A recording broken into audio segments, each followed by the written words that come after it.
Hi, thank you for joining me for today's video, and today is day 17 of 30 Days of Sketches with Christie's Beautiful Life round 14. Happy St Patrick's Day to those of you who celebrate. My husband's from Northern Ireland, so we always mark St Patrick's Day somehow. So this is a picture of him with his colleagues. Ross is a secondary school maths teacher, so that's high school if you're in the US, and it was Pi Day, because it was the 14th of March, so 3.14. So the whole department wore their pie t-shirts and they had an apple pie for their lunch. So I asked him if he could get a photo of them all together, which they obliged, which I was very grateful for. So here I am scrapping it. So I decided to use Vicki Boutin's Discover and Create to document this photo. You can see the wall on the background is very, very green. And I didn't really know how to tackle that. So I've gone in with a load of neutrals again, and that seems to have worked. In the actual photo, a lot of them are wearing blues, sort of denim type blue. So I thought that the blue background would work nicely there. This is a sketch where Lisa Marie has given us measurements, which is very helpful for the various layers on the sketch. So I started off with that 8x6 paper from the paper pad, and now I'm creating the 8.5x11 layer that she has in the background. I didn't want to use another pattern paper. I'm going to use a lot of ephemera pieces on this page, so I'm just using my LE Studio Home Sewn Stitches stamp to create that border, which is 8.5x11. So you will have seen at the beginning I used my T-square ruler to draw a very faint pencil line to guide me where to put those stitches, and then just use the straight stitch stamp to create the lines. And now I'm coming in with my Tim Holtz for Stampers Anonymous stitching stamp, and just using the smallest stamp there to add some zigzags and sort of loose threads that it has on this stamped image. So I'm just turning the stamp over and over, and sometimes double stamping, just to get a really nice look, and that creates a lovely background for the rest of the page to sit on. Almost there, just one more. Always just one more, isn't there? Just one more. I think I double stamped this one as well. Yes, so you can see I just turned the stamp over, so I've got that loopy thread on two areas there.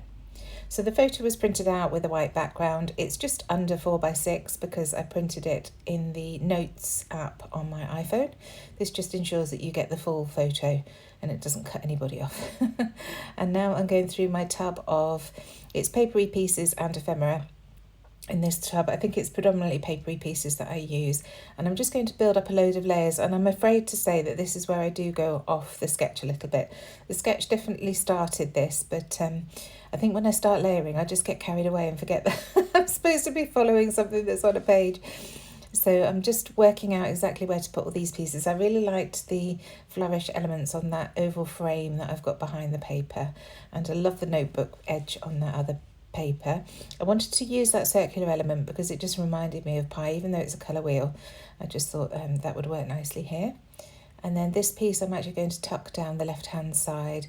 I do fiddle and faff a little bit, as is always the way. I'm just trying to work out how to get the layers to where I'm happy. I wasn't quite certain about that pink tag, and in fact I do swap it out for something else shortly.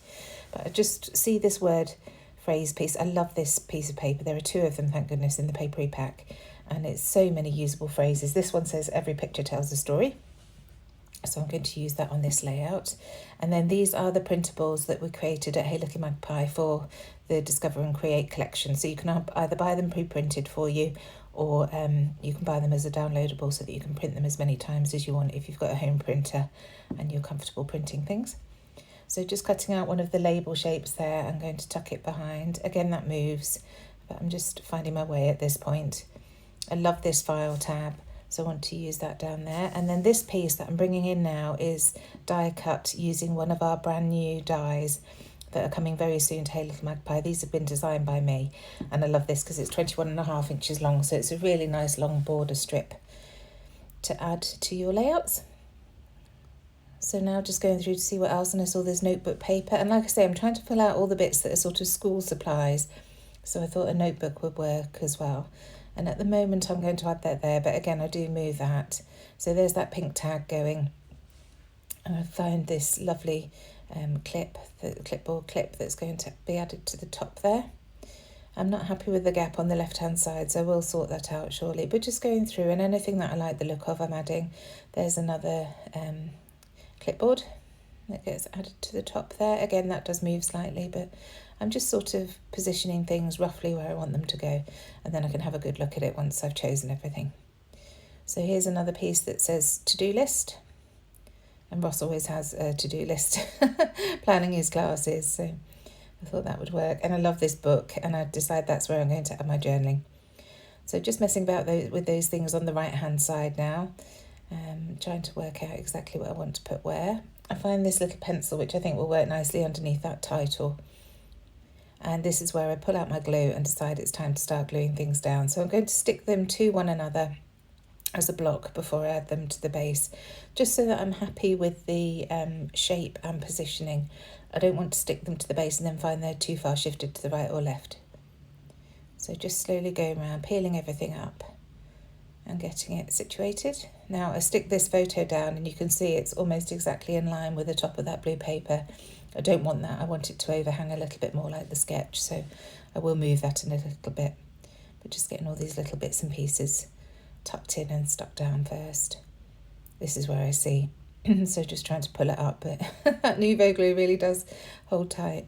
So just move it up a fraction, and I'm just happier with the way that it overhangs at the top there. And then I'll carry on gluing things down. So there's that clip. And then I need to stick it down to that notebook paper. And also that frame. Make sure these bits on the left are stuck down. It's a bit like doing a jigsaw puzzle, isn't it? Working out which piece you stick to which and where it's stuck. So just roughing up the edges of that white paper, because I really want the black piece that I die cut to show through as well underneath. And I love this double layering of these notebook edges. And just peeks out at the top as well. And I love those dots on that notebook page. Again, it's just adding a bit of interest, isn't it? So all these neutral tones are really blending in with that green quite nicely. It's sort of toning down the green. It's not as bright. I could have gone one of two ways. I could have done what I've done here and used lots of neutrals to tone it down, or I could have really called to it and used lots of different greens, but I just wasn't feeling that way out. The green wall isn't the main part of this photo.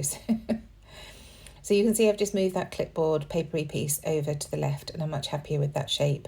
It's that traditional sort of L shape that you get in a lot of scrapbook pages, with the interest of the faux stitching in the background.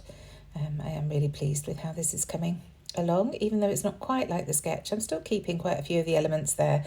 You'll see I put the title on the right hand side of the photo there shortly, which is what's shown in the sketch. Just roughing up the edges of that blue paper.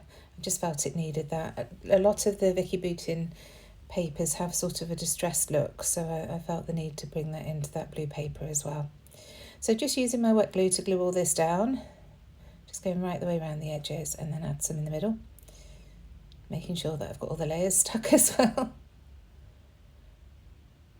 And then I'm going to use my T-square just to check that I do put it on straight. So you can see I'm keeping an eye on that notebook paper in the top left hand side, the clipboard, just to check that that doesn't overlap the stitching on the left hand side, and making sure that my blue paper up to the right does overlap that stitching. So now I've pulled out some Rosie Studio puffy alphabets that I've got from a while ago, and I'm just going to spell out Team Maths. Don't have any E's or A's left, so I'm using a number 3 for the E, which is quite fitting for the fact that it's a maths team, and an upside down V for the A's, and you really don't notice, it looks fine to me. These weren't printed brilliantly, the black lines were offset, and that's why I've got it in my stash, because I couldn't bear to throw it away, but I certainly wasn't going to sell them like that, so I don't mind them on this layout. So just spelling out Team Maths there with these puffy letters. Now you can see there's a bit of space between that Every Picture Tells a Story and the Team Maths, so I will address that shortly. But of course I start sticking things down before I do, so I'm just going to stick this pencil down and then bring back in that colour chart. So I have to peel it back up again, and that starts to fill in that gap there that I wasn't happy with. So just working out which colours I want to show, because only a few of those blocks will show there. And then I am going to bring in a canvas flare as well, just to add to that. And this is one of the canvas flares that we had in our advent calendar, or 12 days of Advent this year. A beautiful camera on a canvas 1¼ inch flare. Loads of flare in the shop though if you're interested in flare, and also in the Etsy store. So just adding my date with my roller date stamp to that tab on the left, and then I'm going to write Pi Day on this one because I don't like leaving blanks. If there's something to fill, I will fill it, and then adding my journaling, as I say, to that book at the bottom. So now some wax twine through that binder clip, and I'm just going to staple that into place. Just leave it trailing down the left hand side, and again I've just chosen a grey, a bluey grey colour to match all the other neutral tones here. So just checking that I'm happy with the positioning, and then in with my tiny attacher from Tim Holtz. I love this stapler because it's got quite a long reach into the page as well, and they're beautiful little neat staples. Never had any issues with it not working. So again, it's something that I would highly recommend if you enjoy stapling onto your layouts. So now I'm just going to finish off with the embellishing. I find this little gold sticker that says a bright idea, so I add that to the top of the photo. And then on the foam stickers, I find this little paper clip, which will go just there on the left, and then some scissors, which I'm just going to use actually to anchor the photo down because it was pulling up a little bit, so that worked as a double job. And then in the puffy stickers, I find one that says just another day. So I'm going to add that just underneath that to-do list next to the gold paper clip there. So very nearly done. Just wanted to add some black splatters. So pulling out my watercolour pencils again from Tim Holtz, and I'm just going to add some water to the black nib using a paintbrush, and then use that paintbrush to flick the splatters on. So do check the description box down below for everybody else who's joining in on this fabulous month-long hop. And other than that, I shall see you very soon. Thank you so much for watching. Bye.